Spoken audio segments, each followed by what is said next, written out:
Bom dia, a graça e a paz do nosso Senhor Jesus esteja sobre a tua vida, sobre a tua mente, sobre o teu coração. A paz do Senhor.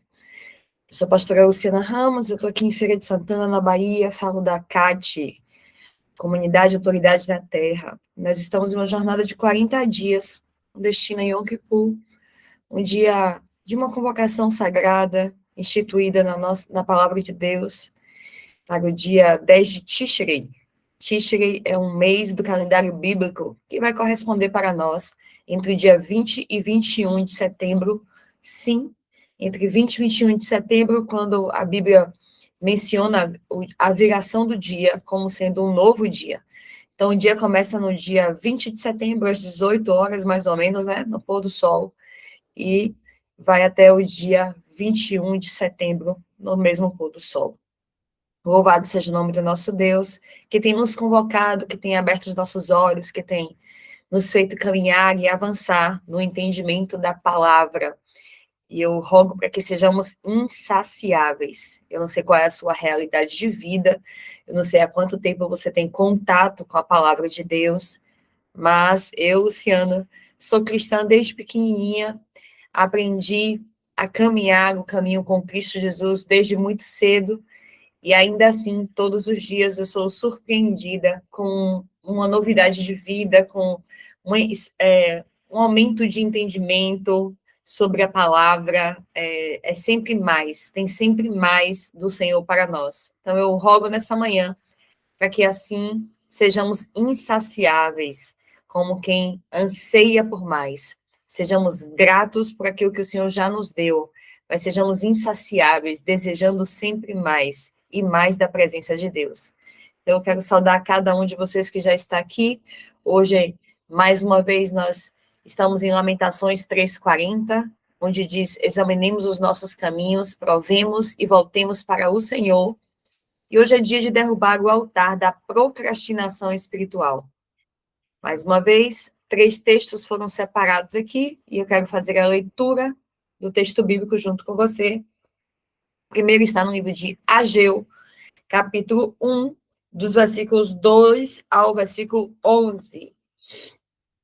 Deixa eu pegar a minha Bíblia aqui para fazer a leitura com você. O texto diz assim, ó: assim fala o Senhor dos Exércitos. Esse povo diz: não veio ainda o tempo em que a casa do Senhor deve ser edificada. Veio, pois, a palavra do Senhor por intermédio do profeta Ageu, dizendo: acaso é tempo de habitardes vós em casas apaineladas, enquanto essa casa permanece em ruínas? Ora, pois, assim diz o Senhor dos Exércitos: considerai o vosso passado. Tendes semeado muito e colhido pouco. Comeis, mas não chega para fartar-vos. Bebeis, mas não dá para saciar-vos. Vestis, mas ninguém se aquece. E o que recebe salário, recebe e põe num saco furado. Assim diz o Senhor dos Exércitos: considerai o vosso passado. Subi ao monte, trazei madeira e edificai a casa. Dela me agradarei e serei glorificado, diz o Senhor. Esperastes o muito, e eis que veio a ser pouco. E esse pouco, quando o trouxestes para casa, eu, com um assopro, o dissipei. Por quê? Porque o Senhor dos Exércitos, por causa da minha casa, que permanece em ruínas, ao passo que cada um de vós corre por causa da própria casa. Por isso, o céu sobre vós retém o seu orvalho, a terra os seus frutos. Fiz vir a seca sobre a terra e sobre os montes, e sobre o cereal, e sobre o vinho, e sobre o azeite, e sobre o que a terra produz, como também sobre os homens, sobre os animais, e sobre todo o trabalho das suas mãos. Uau! Esse texto é tão forte, tão atual, ele fala tanto ao meu coração. E rogo ao Senhor para que fale também ao teu, porque por vezes nós temos deixado de edificar a casa do Senhor em nossas vidas para edificar a nossa própria vida, aquilo que a gente bem quer escolher viver. E a gente não entende porque que as coisas estão do jeito que estão. Vamos lá. O próximo texto está em Lucas, capítulo 9, versículos 57 até o 62. O texto diz assim: Jesus põe à prova os que queriam segui-lo. Indo eles caminho afora, alguém lhe disse: Seguir-te-ei por onde quer que fores. Mas Jesus lhe respondeu: As raposas têm os seus covis, as aves do céu ninhos, mas o filho do homem não tem aonde reclinar a cabeça. A outro, disse Jesus: Segue-me. Ele, porém, respondeu: Permite-me ir primeiro sepultar o meu pai. Mas Jesus insistiu: Deixa os mortos sepultar os seus próprios mortos. Tu, porém, vai e prega o reino de Deus. Outro lhe disse: Seguir-te-ei, Senhor, mas deixa-me primeiro me despedir dos da minha casa. Mas Jesus lhe replicou: Ninguém que, tendo posto a mão no arado, olha para trás, é apto para o reino de Deus. Vamos lá. Daqui a pouco a gente traz um entendimento sobre cada texto aí. O próximo está em Tiago, capítulo 4, dos versículos 13 ao 17. Atendei agora, vós que dizeis: hoje ou amanhã iremos para a cidade tal, e lá passaremos um ano, e negociaremos, e teremos lucro. Vós não sabeis o que sucederá amanhã. O que é a vossa vida? Sois apenas como uma neblina que aparece por um instante e logo se dissipa. Em vez disso, deverias dizer: se o Senhor quiser, não só viveremos, como também faremos isso ou aquilo. Agora, entretanto, vós já quitais das vossas arrogantes pretensões. Toda jactância semelhante a essa é maligna. Portanto, aquele que sabe que deve fazer o bem e não faz, nisso está pecando. Palavra do nosso Deus. Para a nossa meditação nessa manhã, onde nós vamos ser passados em revista para derrubar um altar, o altar da procrastinação espiritual. E o versículo-chave está no livro de Ageu, capítulo 1, versículo 5, quando Ageu diz assim, olha, considerai o vosso pecado. Considerai o vosso pecado. A procrastinação espiritual nem sempre ela se apresenta como uma recusa aberta à vontade de Deus. Preste atenção, porque é muito sutil essa meditação de hoje. Eu vou repetir essa frase para você. A procrastinação espiritual nem sempre se apresenta como uma recusa aberta à vontade de Deus. Na maioria das vezes, ela se instala de maneira muito mais sutil, porque não dizemos exatamente não, Senhor, apenas adiamos a nossa resposta.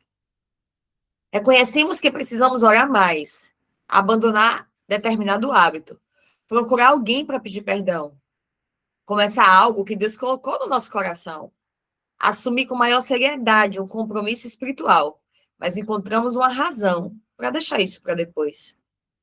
Pensamos que faremos quando tiver mais tempo, quando a rotina estiver menos intensa, quando os problemas forem resolvidos ou quando estivermos emocionalmente mais preparados. O grande perigo é que esse depois, quando repetido muitas vezes, começa a educar o coração para a demora. Aquilo que inicialmente seria apenas um adiamento pontual pode se transformar em uma maneira de responder a Deus. Continuamos reconhecendo a sua voz. Concordamos com aquilo que ele nos mostra, mas perdemos a prontidão para obedecer. Você está comigo nisso? E talvez uma das maneiras mais perigosas de desobediência seja justamente aquela que consegue permanecer por muito tempo escondida por trás de boas intenções. A história registrada no livro de Ageu revela esse problema com muita clareza. O povo havia retornado do exílio e tinha diante de si uma responsabilidade conhecida: reconstruir o templo do Senhor. Sabia-se que essa era uma responsabilidade, já havia sido reconhecida. Entretanto, à medida que os anos passaram, outras demandas começaram a ocupar sua atenção. Era necessário reconstruir as casas, reorganizar a vida, trabalhar, produzir, recuperar aquilo que tinha sido perdido durante todo o tempo que eles estiveram exilados. Nenhuma dessas preocupações era legítima, não tem pecado aqui sendo falado. Não. O problema surgiu quando aquilo que era necessário passou a ocupar um lugar tão grande que aquilo que Deus havia estabelecido como prioridade foi continuamente adiado. Você está entendendo? Para fazer o que é necessário. Você tem aberto mão da prioridade. A justificativa do povo parecia razoável. Ainda não veio o tempo de reconstruir a casa do Senhor. Eles não estavam dizendo que eles não iam fazer. Eles apenas acreditavam que existiam outras coisas que precisavam ser resolvidas primeiro. Enquanto esperavam por um momento mais conveniente, porém, encontravam tempo, disposição e recurso para investir nas suas próprias casas. É justamente essa contradição que Deus expõe por meio do profeta. A questão não era simplesmente a falta de tempo ou de condições, mas a ordem das prioridades. Essa palavra nos confronta porque nós também podemos usar a falta de tempo como justificativa para que, na verdade, perdeu espaço em nossa prioridade. Naturalmente, existem períodos de vida, da nossa vida, em que as responsabilidades aumentam e a gente não consegue fazer tudo o que a gente gostaria. É verdade. O texto de Ageu, porém, nos convida a uma avaliação mais profunda. Quando algo é continuamente adiado, precisamos perguntar se o problema é realmente a falta de tempo ou se outras coisas passaram a ocupar um lugar maior em nosso coração. É por isso que Deus chama o povo a considerar os próprios caminhos.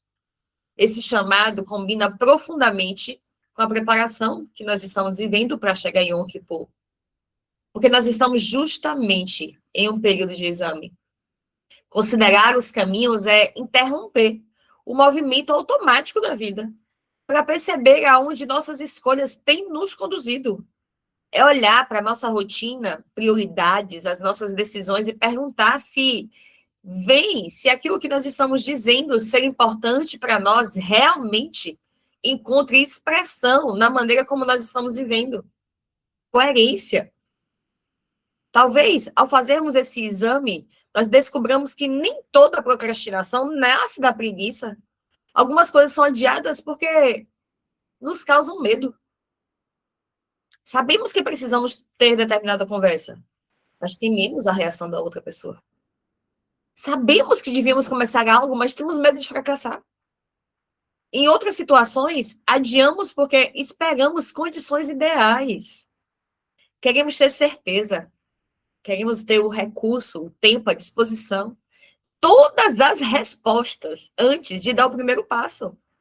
Assim, aquilo que chamamos de prudência pode, em alguns momentos, esconder nossa resistência em lidar com a insegurança que acompanha a obediência. Também existe uma procrastinação produzida pela distração.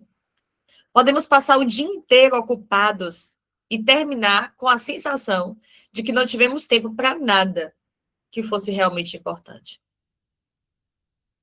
Resolvemos pequenas urgências. Respondemos mensagens. Atendemos demandas. Acompanhamos informações. Trabalhamos e cumprimos com inúmeras tarefas. Mas continuamos adiando aquilo que sabemos que precisa receber a nossa atenção. A preocupação, nesse caso, cria uma falsa sensação de movimento. Estamos fazendo muitas coisas, mas não necessariamente avançando naquilo que Deus nos confiou. Foi algo semelhante que Ageu confrontou. O povo trabalhava, semeava, colhia, comia e cuidava de suas necessidades, mas experimentavam uma profunda sensação de insuficiência. Havia muito esforço e pouca satisfação. O profeta os convida a perceber que não bastava estar ocupado. Era necessário verificar se a vida estava organizada de acordo com as prioridades de Deus. Esse princípio também aparece no encontro de Jesus com alguns daqueles que afirmavam que desejavam segui-lo. Essa palavra está nos confrontando, você está entendendo isso? Em Lucas 9, o chamado era reconhecido. A resposta vinha acompanhada de condições. Antes de seguir, havia sempre alguma coisa que precisava acontecer.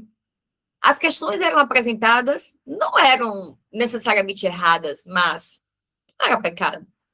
Mas Jesus confronta a tendência humana de colocar continuamente alguma coisa antes de obedecer. Esse é um ponto importante, porque nem tudo aquilo que nos impede de obedecer será necessariamente pecaminoso. Às vezes são coisas legítimas, responsabilidades que são reais, desejos que são compreensíveis, que quando colocados na ordem errada, tornam-se impedimentos. Podemos passar anos esperando que tudo esteja organizado para então responder a Deus, sem perceber que a própria obediência fará parte do processo de organização da nossa vida. Existe, portanto, uma diferença que precisamos aprender a discernir. Esperar em Deus não é a mesma coisa que adiar a obediência. Há momento em que Deus nos manda esperar. E, nesse caso, avançar precipitadamente é desobedecer. Eu disse outro dia que quando nós estamos atravessando um deserto, nós somos guiados pela nuvem. Essa é a narrativa bíblica, é assim que o Senhor nos ensina. A nuvem traz o frescor, né? Evita que a incidência de raios solares seja intensa. E quando você está no deserto, se a nuvem avança, você acompanha a nuvem. Se a nuvem não avança, você permanece aonde a nuvem está parado. Então, avançar precipitadamente é desobedecer. Mas há também momentos em que a direção já foi dada, a nuvem já saiu do lugar. E somos nós que continuamos esperando por condições que Deus nunca prometeu oferecer. Em uma situação, esperar é fé. Na outra, o adiamento pode ser resistência. Talvez seja por isso que tantas histórias bíblicas de obediência começam antes que as pessoas tenham todas as respostas. Abraão sai sem conhecer os detalhes do caminho para onde ele está indo. Moisés volta ao Egito, apesar de estar se sentindo inseguro. Pedro lança novamente as redes, mesmo depois de uma noite frustrante de trabalho. Ele é pescador. Ele sabe que não adianta lançar. Maria recebeu uma palavra que alteraria completamente os seus planos e se colocou à disposição do Senhor. Em todos esses casos, e em tantos outros que eu poderia citar aqui, a obediência não aconteceu porque a circunstância estava plenamente organizada, perfeita, o cenário estava ideal. Não. Obedeceu a palavra porque foi recebida, se tornou maior do que a necessidade de controlar tudo aquilo que ia acontecer depois. Me importa obedecer. Como vai ser, o que vai ser depois, no que vai dar. Não sei, importa obedecer.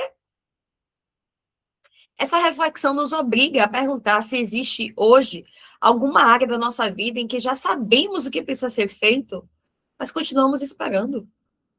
Talvez seja um perdão que precisa ser liberado, uma conversa que precisa acontecer, uma restituição. Você precisa devolver, você precisa pagar, você precisa voltar atrás. Um hábito que você tem que abandonar. Uma disciplina espiritual que precisa ser retomada. Ou um projeto que permanece apenas no campo das intenções. Em alguns casos, nós continuamos pedindo confirmação a respeito de algo que Deus já nos mostrou, quando o que realmente precisamos não é de uma nova palavra, é de coragem para responder aquilo que ele já falou. Tiago acrescenta ainda outra dimensão a essa reflexão, ao nos lembrar de que não possuímos controle sobre o amanhã.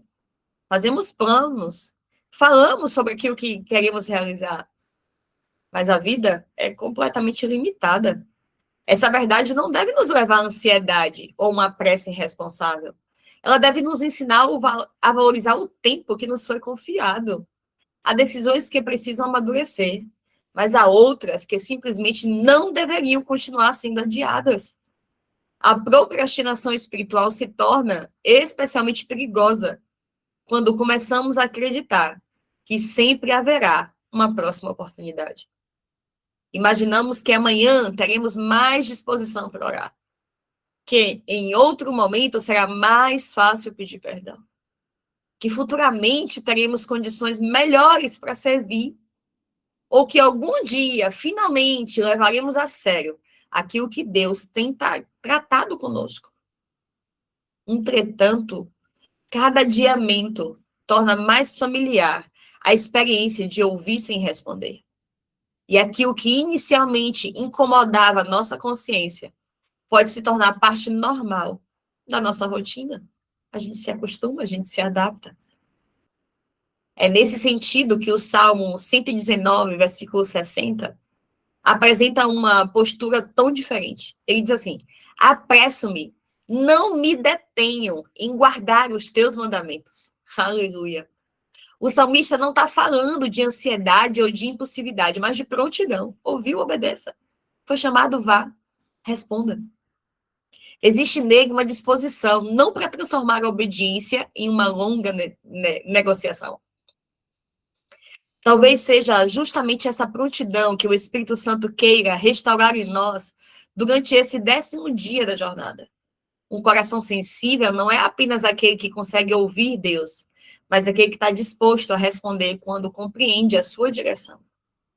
Por isso, a pergunta desse dia não é apenas o que eu preciso mudar, mas é mais profunda. Talvez nós já tenhamos feito essa pergunta muitas vezes. Hoje, a gente precisa avançar um pouco mais. Perguntar assim, o que Deus já me mostrou que eu preciso mudar e eu estou aqui adiando? A resposta pode revelar aonde nós levantamos um altar à procrastinação. Derrubá-lo significará transformar intenção em movimento, reconhecimento em decisão, direção em obediência. Talvez não seja possível concluir hoje tudo o que você precisa fazer, mas quase sempre é possível dar o primeiro passo. Não precisamos esperar o momento perfeito para começar a obedecer. Precisamos apenas discernir aquilo que Deus já colocou diante de nós e responder com disposição de quem compreendeu que o tempo da obediência não pode ser indefinidamente transferido para amanhã. Ah, Jesus, ajuda-nos, Pai. Traz luz à nossa mente, ao nosso coração. Nos ajuda a ver quais são as razões pelas quais nós estamos adiando aquilo que já sabemos que temos que fazer. Será que existe alguma direção de Deus que eu reconheço já tem tempo, mas eu ainda não transformei ela em atitude?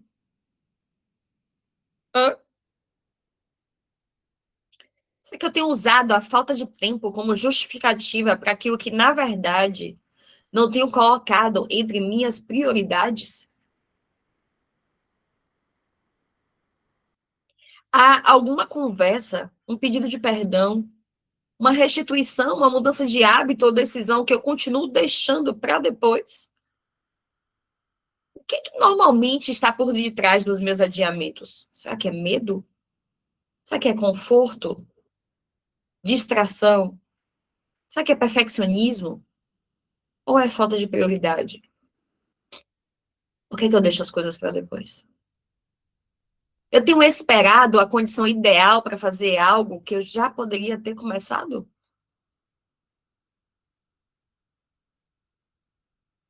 Será que existe alguma área em que eu estou confundindo esperar em Deus com resistência em obedecer?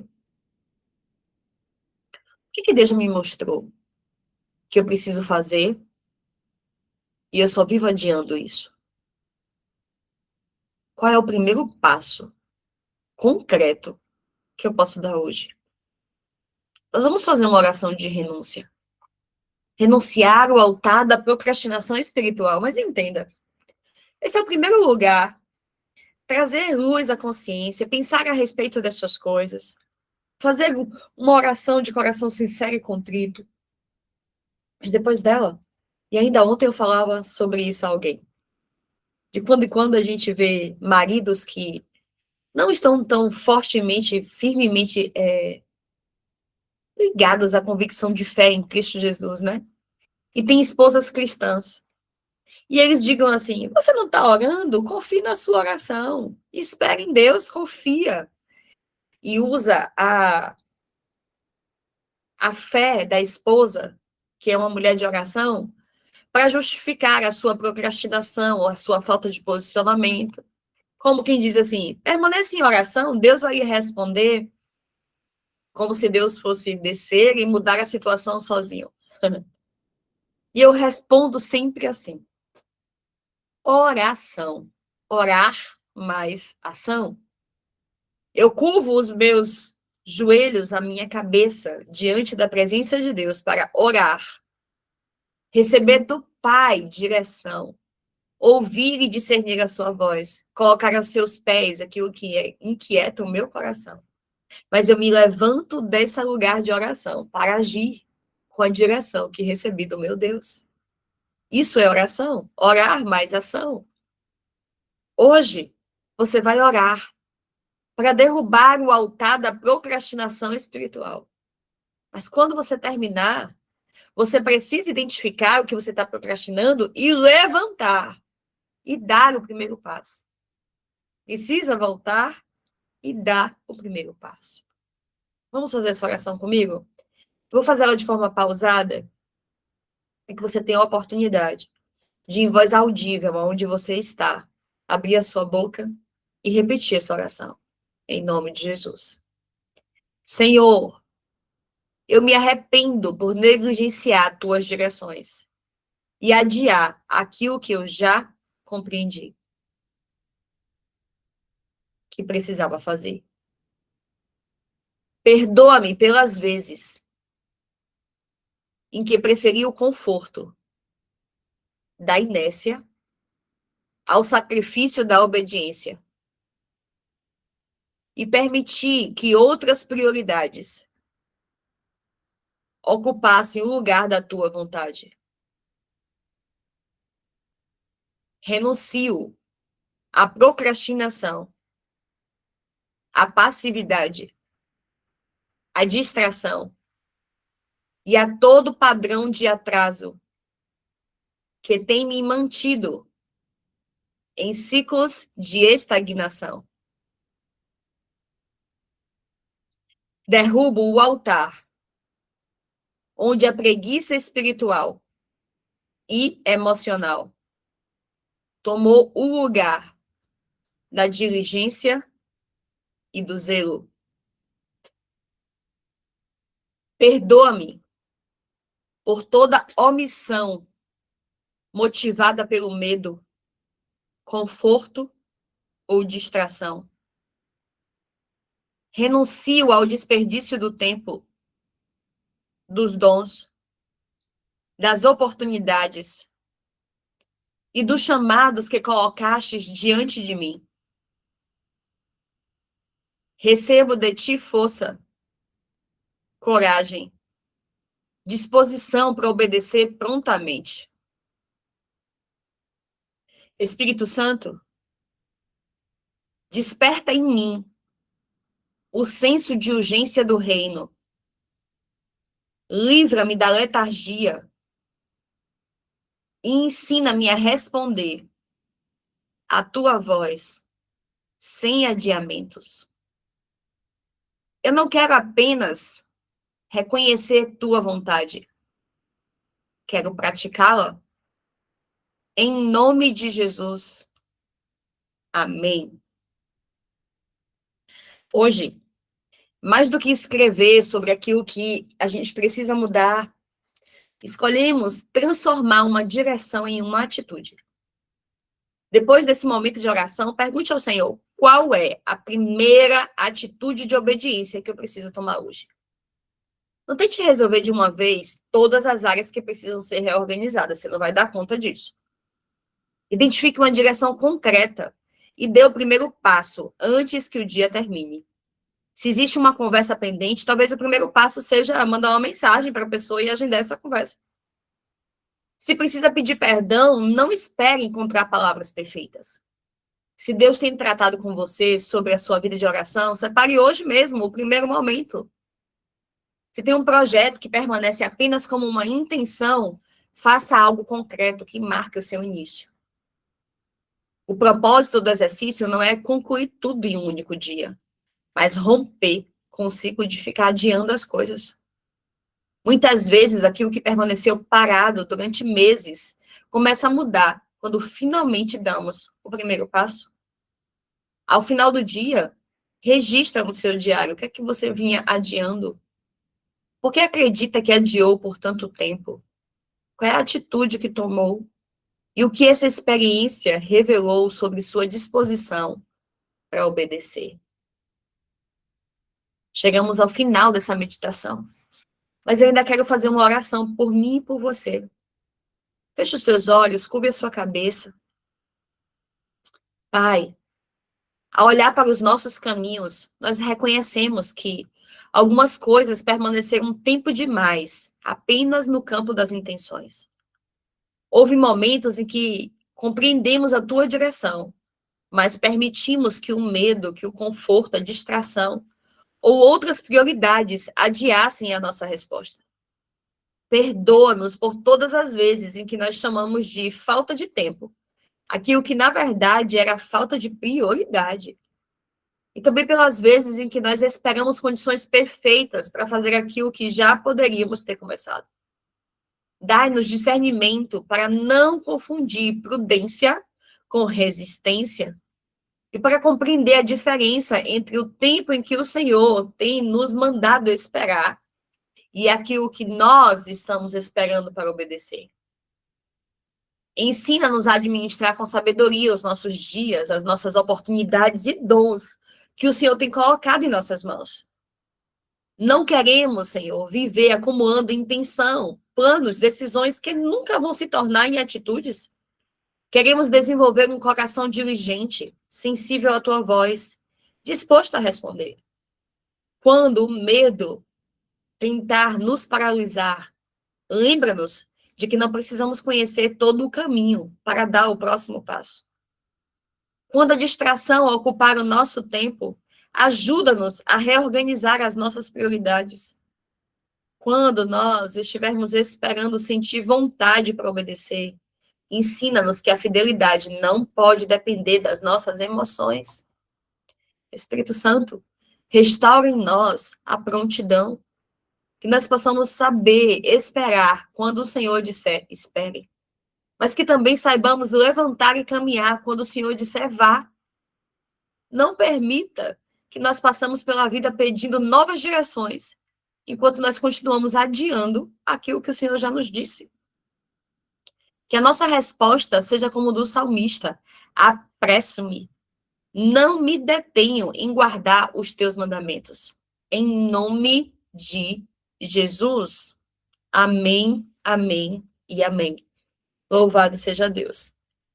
E é isso, meu irmão. Que o Senhor te abençoe, que esse seja um dia de prontidão, um dia de desengavetar aquilo que você estava deixando para depois, de atitudes práticas, para a glória, a honra e louvor do nome do nosso Deus. Amanhã, às 6 horas, nós estamos aqui mais uma vez, lembrando que seguimos firme com a nossa restrição ao doce. E já está chegando a hora, né? Já estamos no 10º dia. No 15º dia, a gente vai dar uma engrossada aí de caldo nesse jejum. Nós estaremos cada vez mais sensíveis, com a nossa carne cada vez mais enfraquecida, com ouvidos atentos e abertos para ouvir a voz do nosso Deus. Deus te abençoe e te dê um dia de paz, em nome de Jesus. Amém.